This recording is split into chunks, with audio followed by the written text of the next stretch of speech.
Hello guys, ಎಲ್ಲರಿಗೂ welcome back to my YouTube channel my speaks in Kannada. ನಾನು ನಿಮ್ಮ ಪ್ರಜ್ವಲ್.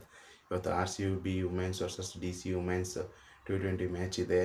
RCBಗೆ ಒಂದೇ ಒಂದು ಜಯ ಸಾಕು RCB ಅವರು ಫೈನಲ್ಗೆ ಎಂಟ್ರಿ ಕೊಡೋಕ್ಕೆ. ಯಾಕೆಂತ ಹೇಳಿದ್ರೆ ಎಲ್ಲರೂ ಆರ್ ಮ್ಯಾಚ್ ಆಡಿದ್ದಾರೆ. RCB ಮತ್ತು DC ಅವ್ರು ಮಾತ್ರ 5 ಮ್ಯಾಚ್ ಆಡಿದ್ದಾರೆ. RCB ಅವ್ರಿಗೆ ಇನ್ನೊಂದು ಮ್ಯಾಚ್ ಗೆದ್ದರೆ ಸಾಕು, ನಾವು ಡೈರೆಕ್ಟ್ ಫೈನಲ್ಗೆ ಎಂಟ್ರಿ ಕೊಡ್ಬೋದು. ಯಾಕೆಂದರೆ 12 ಪಾಯಿಂಟ್ಸ್ ಟೇಬಲ್ ಯಾರಿಗೂ ತಗೊಳ್ಳೋಕ್ಕೆ ಆಗೋದಿಲ್ಲ. ಯಾಕೆ ಅಂತ ಹೇಳಿದ್ರೆ DC ಅವರು 4 ಪಾಯಿಂಟಲ್ಲಿ ಕೂತಿದ್ದಾರೆ, ಮತ್ತು GG ಅವರು 6 ಪಾಯಿಂಟಲ್ಲಿ ಕೂತಿದ್ದಾರೆ. UP ವಾರಿಯರ್ಸ್ ಕೂಡ 4 ಪಾಯಿಂಟ್ಸಲ್ಲಿ ಕೂತಿದ್ದಾರೆ, ಮತ್ತು ಮುಂಬೈ ಇಂಡಿಯನ್ಸ್ ಕೂಡ 4 ಪಾಯಿಂಟಲ್ಲಿ ಕೂತಿದ್ದಾರೆ. ಅವ್ರಿಗಿರೋ ಇನ್ನೆರಡು ಮ್ಯಾಚಲ್ಲಿ 10 ಪಾಯಿಂಟ್ 8 ಪಾಯಿಂಟ್ ಆಗ್ಬೋದು ಅಷ್ಟೇ. ಇನ್ಯಾರು 12 ಪಾಯಿಂಟ್ ಬರೋಕ್ಕೆ ಚಾನ್ಸೇ ಇಲ್ಲ.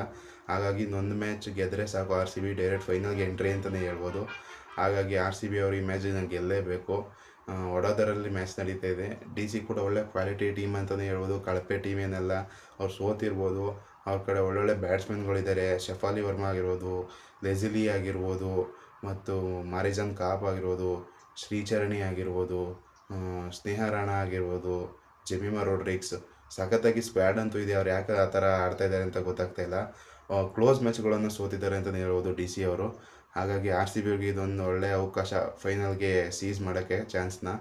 ಹಾಗಾಗಿ RCBಗೆ ಒಂದು ಗುಡ್ ನ್ಯೂಸ್ ಅಂದರೆ ಪೂಜಾ ವಸ್ತಾಕರ್ ಅವರು ರೆಡಿಯಾಗಿದ್ದಾರೆ.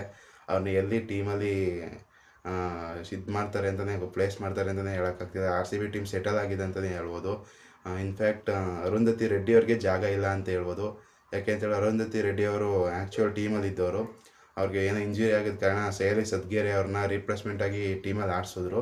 ಆದರೆ ಸಯಾಲಿ ಸದ್ಗೇರೆ ಅವರು ಸಖತ್ತಾಗಿ ಬೌಲಿಂಗ್ ಮಾಡಿ ಪವರ್ ಪ್ಲೇನ ಒಂದೊಂದು ಓವರಲ್ಲಿ 2 ವಿಕೆಟ್ ತೆಗಿತಾ ಇದ್ದಾರೆ ಸಯಾಲಿ ಸದ್ಗೇರೆ ಅವರು. ಆದ್ದರಿಂದ ಅರುಂಧತಿ ರೆಡ್ಡಿ ಅವ್ರನ್ನ ಆಡಿಸೋದೇ ಕಷ್ಟ ಆಗಿದೆ. ಇನ್ನು ಪೂಜಾ ವಸ್ತಾಕರ್ ಸಖತ್ತಾಗಿ ಬೌಲಿಂಗು ಮಾಡ್ತಾರೆ, ಬ್ಯಾಟಿಂಗು ಮಾಡ್ತಾರೆ. ಆದ್ದರಿಂದ RCBಗೂ ಇದು ಒಳ್ಳೆ ತಲೆನೋವಾಗಿದೆ. ಹಾಗಾಗಿ ಯಾರನ್ನ ಆಡಿಸ್ತಾರೆ ಅಂತ ಹೇಳೋಕ್ಕಾಗೋದಿಲ್ಲ. ಯಾಕಂದರೆ ಟೀಮ್ ಚೆನ್ನಾಗಿದೆ. ಇದೇ ಟೀಮ್ ಜೊತೆ ಹೋದ್ರೇ ಒಳ್ಳೆಯದು ಅಂತಲೇ ಹೇಳ್ಬೋದು. ಟೀಮು ಕಾಂಬಿನೇಷನ್ ಸೆಟ್ ಆಗಿದೆ. ಸಖತ್ತಾಗಿ ಎಲ್ಲರೂ ಒಂದೊಂದು ಮ್ಯಾಚಲ್ಲೂ ಒಬ್ಬೊಬ್ಬರು ಪ್ಲೇಯರ್ ಆಫ್ ದಿ ಮ್ಯಾಚ್ ಆಗಿದ್ದಾರೆ. ಅದು RCB ಮೆನ್ಸಲ್ಲೂ ಕೂಡ ಹಾಗೆ ಕಪ್ಪನ್ನ ಗೆದ್ದರು. ಈ ವುಮೆನ್ಸಲ್ಲೂ ಕೂಡ ಇದೇ ಥರ ಒಬ್ಬೊಬ್ಬರು ಒಂದೊಂದು match player of the match ಆದರೆ ನಮಗೆ ಡಿಫ್ರೆಂಟ್ಸ್ ಅವರು ಮ್ಯಾಚ್ನ ಗೆಲ್ಸ್ತಂಥ ರೀತಿ ಆಗುತ್ತೆ. ಹಾಗಾಗಿ RCB ಅವ್ರಿಗೆ ಇದೊಂದೇ ಒಂದು ಮ್ಯಾಚ್ ಗೆದ್ದರೆ ಸಾಕು. 3 ಮ್ಯಾಚಲ್ಲಿ 1 ಮ್ಯಾಚ್ ಗೆದ್ದರೆ ಸಾಕು RCB ಅವರು ಡೈರೆಕ್ಟ್ ಫೈನಲ್ಗೆ ಎಂಟ್ರಿ ಅಂತಲೇ ಹೇಳ್ಬೋದು. ಫೈನಲ್ಗೆ ಟಾಪಲ್ಲಿ ಫಿನಿಷ್ ಮಾಡಿದ್ರೆ ನಿಮ್ಗೆ ಏನಂತ ಅಡ್ವಾಂಟೇಜ್ ಅಂತ ಮೊದಲೇ ಗೊತ್ತಿದೆ. ಟಾಪ್ 3 ಅಷ್ಟೇ ನಾವು ಕ್ವಾಲಿಫೈ ಆಗೋಕ್ಕಾಗೋದು WPLಲ್ಲಿ.